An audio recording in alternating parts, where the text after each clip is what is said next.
Good afternoon, everyone. I'm going to call the Assembly Committee on Elections Contests to order. Madam Secretary, would you please call the roll? Assemblywoman Howdeggy. Here. Assemblyman Roberts. Here. Chairman Yeager. Here. That means everyone is present. We do have a quorum. Just a few quick housekeeping matters. I don't think there are a lot of folks with us here today, but if you are on the Zoom or you're here in person, could you please mute yourself on the Zoom and then mute your devices that you might have on you if you're here in person. And other than that, if there is anyone who intends to give public comment at the end of today's meeting, just ask that you would come forward and make sure to turn the microphone on and to state your name each time before you speak. I think that is pretty much it for opening remarks. I'm going to next go to the second item listed on the agenda, which is discussion of report and recommendations of the Assembly Committee on Elections Contests. Members of the committee, members of the public who may be watching, you will find the report and recommendation on Nellis as an exhibit. And we have Committee Counsel Mr. Powers here with us on the Zoom. So what I'm going to give him a chance to do is to go over that report and recommendations, and then we'll have a chance for committee members to ask any questions. So thank you, Mr. Powers, for being here, and please proceed when you're ready.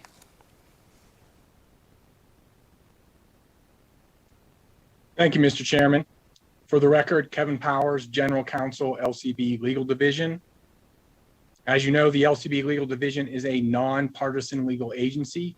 We do not support or oppose any particular policy, viewpoint, or piece of legislation. And in this case, we do not support or oppose any party to this election contest.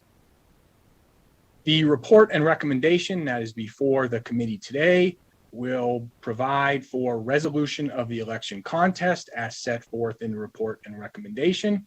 But for the benefit of the committee members and the public, I will go through a quick overview of the report and recommendation. As a starting point, an election contest is a different type of proceeding than most legislatures are used to doing. Obviously, the main function of a legislature is the lawmaking function.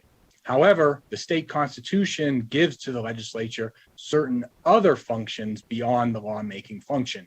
And one of those is set forth in Article 4, Section 6 of the Nevada Constitution. And that provides that each house shall judge of the qualifications, elections, and of its members. That provision also says that each house shall determine the rules of its proceedings.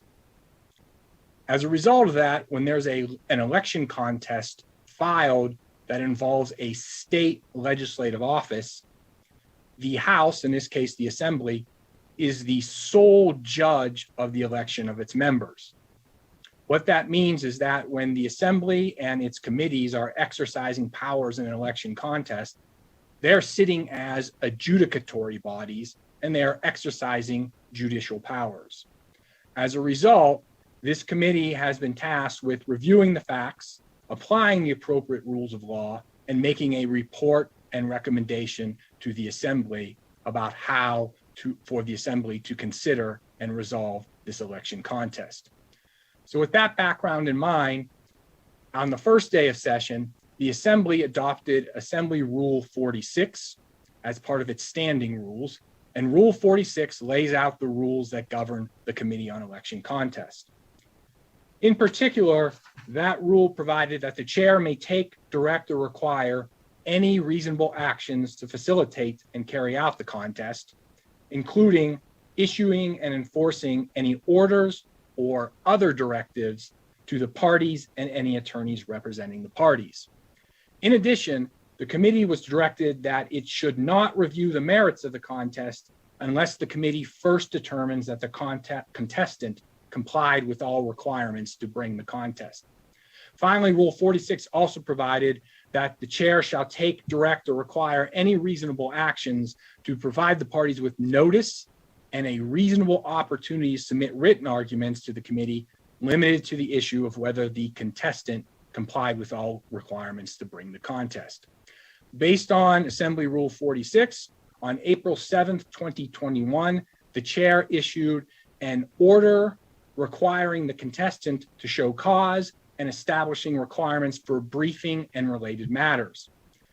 In the order to show cause, the parties were provided with notice and an opportunity to submit written arguments in the manner set forth in the order limited to the issue of whether the contestant complied with all requirements to bring the election contest.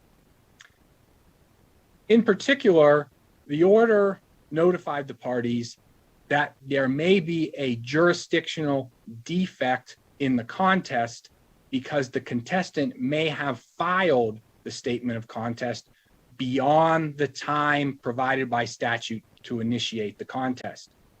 As a result, the chair's order on April 7th directed the contestant or their attorneys to file an opening brief not later than April 16th, 2021, in the manner provided in the order, so that the attorneys for the contestant could provide their legal arguments as to whether the contestant had complied with the requirements for filing a timely statement of contest.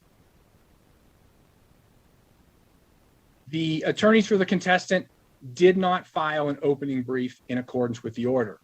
In addition, the attorneys for the contestant did not file any other documents in response to the order of show cause that was issued by the chair on April 7th, 2021. Because this is an adjudicatory proceeding, the rules governing attorneys in adjudicatory proceedings apply to this election contest the same as they would apply before an administrative agency that was adjudicating a matter or before Nevada state courts. It's well established that once attorneys are directed to file a brief in response to an order, that the attorneys then have a duty to either comply by filing that brief or file any other document asking the adjudicatory body for an extension of time, for clarification, or for responding in any way to the order to show cause. However, as mentioned, the attorneys for the contestant did not file a brief or any other document in response to the order to show cause. As a result, it's well established in adjudicatory proceedings that notice to the attorney is notice to the client. So in this case, the attorney was provided with notice of the April 7th, 2021 order, and that notice then is presumed to be received by the client. It's also well established in adjudicatory proceedings that the attorneys for the parties have a professional duty to represent their clients with high standards of diligence, competence, and professionalism. To that end, the duties of the attorney include to state their legal arguments in written briefs so that the opposing counsel may have an opportunity to answer. Finally, if the attorneys for a parties fail to respond or file written briefs to an order to show cause, then the party is generally deemed to have abandoned or withdrawn the party's case, and the proceedings may be dismissed based exclusively on that failure.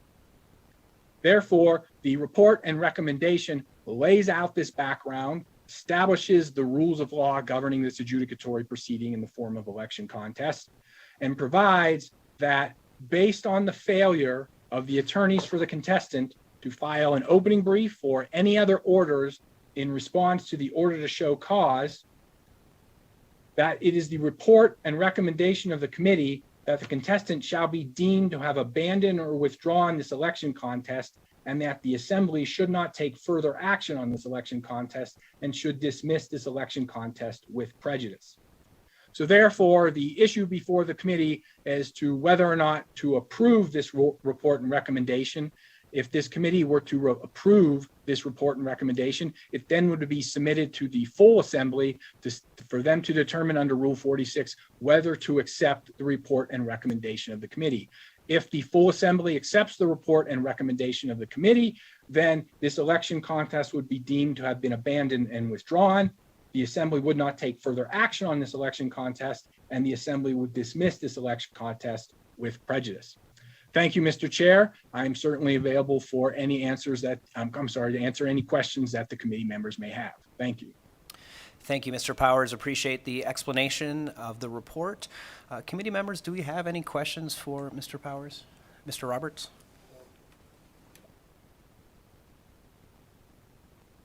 Thank you, Mr. Chair, or Your Honor. So a couple questions about the notification to the email. Was there any other attempt to notify them, like a certified letter or anything like that? It was just basically we sent an email, and do we know if they got it or not? Is there any way to know that we got it or not? Thank you, Mr. Chairman.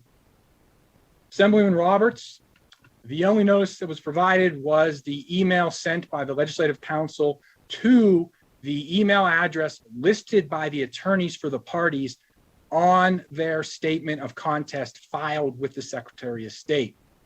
If the attorneys for the parties had wanted to change that email address, it was their obligation to submit that information either to the Secretary of State while the contest was in the jurisdiction of the Secretary of State, or to the Assembly once the session started and the contest was transferred to the Assembly. So we used the email address provided by the attorneys for the parties, which was listed as electronicservice@craigmuellerlaw.com. We do not have confirmation that they received the electronic mail, but we did not get any notification that the electronic mail failed to reach that email address. In most email systems, including the one used by LCB Legal, which is Microsoft Outlook, if you send it to an email address that is incorrect or does not exist, generally you get a response that the email failed to go to its destination. In this case, we did not receive that. However, we did not provide any other notice to the attorneys for the contestant, either by regular mail, certified mail, or any other opportunity. Thank you, Mr. Chairman. Thank you. Thank you for that answer. And so can you explain to me the difference between prejudiced and without prejudice? And why we chose prejudice as a recommendation? Thank you, Mr. Chairman. For the record, again, Kevin Powers, Committee Counsel. In ordinary court proceedings, a dismissal without prejudice means that the party failed to meet some sort of procedural requirement, but that the court is dismissing them from the case, but giving the party an opportunity to remedy that procedural failure and to refile the case. So when you dismiss without prejudice, you're giving the party an opportunity to refile the case. By contrast, when you dismiss with prejudice, you're saying the party had every opportunity to comply with the procedural requirements and failed to do so. And so you're dismissing it with prejudice, which means that the party cannot refile that case. In this case, the party cannot refile the election contest. And so this dismissal without prejudice ends the case on all terms, for all purposes, and for all reasons. Thank you, Mr. Chair. Just a quick follow-up. So could it be the prerogative of this committee, if we chose to do it without prejudice? I mean, obviously, I agree, deadlines were missed, concerns about the notification, I don't know if they got it or not, could have went to junk, who knows? But could this committee go against the recommendation and do it without prejudice? Thank you, Mr. Chairman. Again, Kevin Powers, Committee Counsel. The committee does have the power to make the recommendation to the full assembly that this dismisses the case without prejudice. However, as your legal counsel, LCB Legal Division would advise against such a recommendation for several reasons. First, the jurisdiction of the assembly over this election contest will generally end at the adjournment sine die of this regular session, which, as we know, is a little over a week away.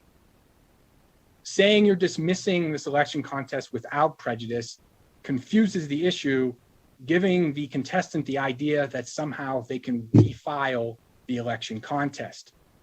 However, the statutes governing this election contest provide that the statement of election contest must be filed within 14 days after the election. That's the jurisdictional issue that was set forth in the order to show cause. 14 days after the general election would have been November 17th of 2021. The contestant filed the statement of contest on November 23rd, 2021, which was 6 days after the jurisdictional deadline. So even if this committee were to recommend dismissal without prejudice, that jurisdictional issue still remains. And so to suggest that the contestant could refile the contest would imply that the committee found that there was no jurisdictional defect. However, that's what the committee asked the parties to brief. And the parties didn't file their briefs because the contestant failed to file their opening brief.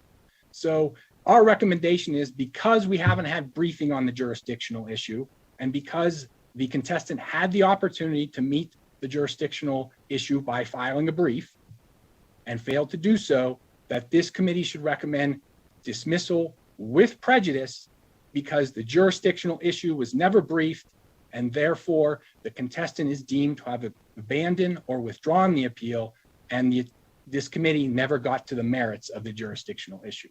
Thank you, Mr. Chairman.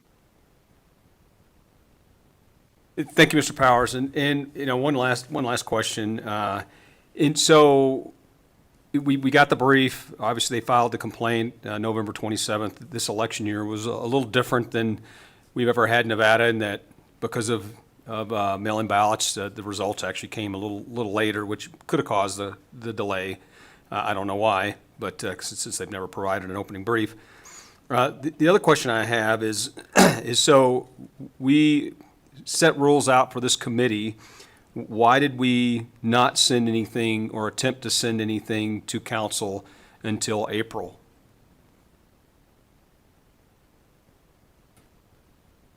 Thank you, Mr. Chairman. For the record, again, Kevin Powers, Committee Counsel. The committee was appointed on March 29th, 2021. And then as soon as possible thereafter, on April 7th, 2021, the chair issued the order to show cause. The election contest is totally within the discretion of the assembly. The assembly determines when it wants to appoint the committee on election contests. And then once the committee is appointed, the chair oversees it under Rule 46 and determines how quickly you issue that order to provide show cause on the jurisdictional issue. In this case, the assembly appointed the committee on March 29th, and the chair, with the assistance of LCB Legal, prepared the order to show cause, and it was issued on April 7th, 2021. Those determinations were within the jurisdiction of the assembly for when the committee was appointed, and the jurisdiction of the chair for when the order was issued. And so those determinations were made by those bodies and officers. Thank you, Mr. Chairman. And thank you, Mr. Powers, and thank you, Mr. Chairman, for the questions. And I apologize for so many, but thanks for your indulgence. Thank you, Assemblyman Roberts. Assemblywoman Howdiggy, any questions? Okay. I don't see any questions from Assemblywoman Howdiggy. I don't have any questions. Just want to thank you, Mr. Powers, for your work on this issue and as committee counsel. So seeing no further questions at this time, what I would be looking to do is to take a motion to approve the report and the recommendation of the committee. Do I have a motion? So moved, Your Honor. We have a motion from Assemblywoman Howdiggy. Do I have a second?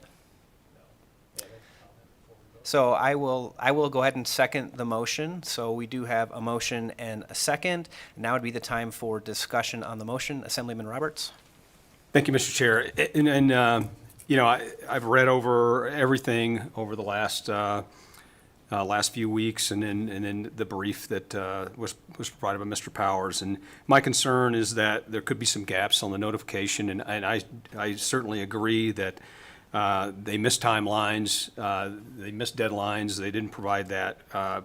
My issue would be that it would be dismissed without prejudice instead of with. That's basically to give them an opportunity to explain that if there was some kind of snafu or they didn't get proper notification, although I'm sure it would be difficult to follow up if they did do that, since the body would be adjourned in a week or so, but it's my feeling that we should go without. So I'll be voting no on the motion. Thank you, Assemblyman Roberts. And I'll just say, in terms of my feelings on that, I agree with Mr. Powers that once we adjourn sine die, which I think happens in 10 or 11 days, we will lose jurisdiction. So I don't think there's enough time, even if the parties were to file something. Of course, the responding party would need time, and then there's time for a reply. So I don't think we would be able to complete our work during the session. So, for that reason, I'll be supporting the motion. And any further comments from committee members? Okay, don't see further comments. Again, the motion is, if I can just restate, the motion is to approve the report and recommendation of the committee. All those in favor, please signify by saying aye. Aye. Any opposed, nay? Nay. We have a nay from Assemblyman Roberts, so the motion does carry 2 in favor, 1 against. And that'll take us to our final item on the agenda, which is public comment. I have reserved up to 30 minutes for public comment at the end of this meeting. Public commenters will have up to 2 minutes to provide public comment, so I will now open public comment. Is there anyone in the room here in Carson City who would like to provide public comment? I don't see anyone coming forward. Do we have anyone on the Zoom other than Mr. Powers who would like to provide public comment? My eyesight's not great, but I think Mr. Powers may be the only one on the Zoom with us today. So BPS, could we go to the phone lines and see if there's anybody there who would like to give public comment this afternoon? Hello, there is no one on the call for public comment at this time. Thank you so much, BPS. So seeing that there's nobody for public comment, I will close public comment. Again, want to thank committee council and thank our staff for being here today to take care of us, and thank my fellow committee members for their work on this Assembly Committee on Election Contest. So with that behind us, again, thank you everyone. Have a wonderful rest of the day, and this meeting is adjourned. Thank you.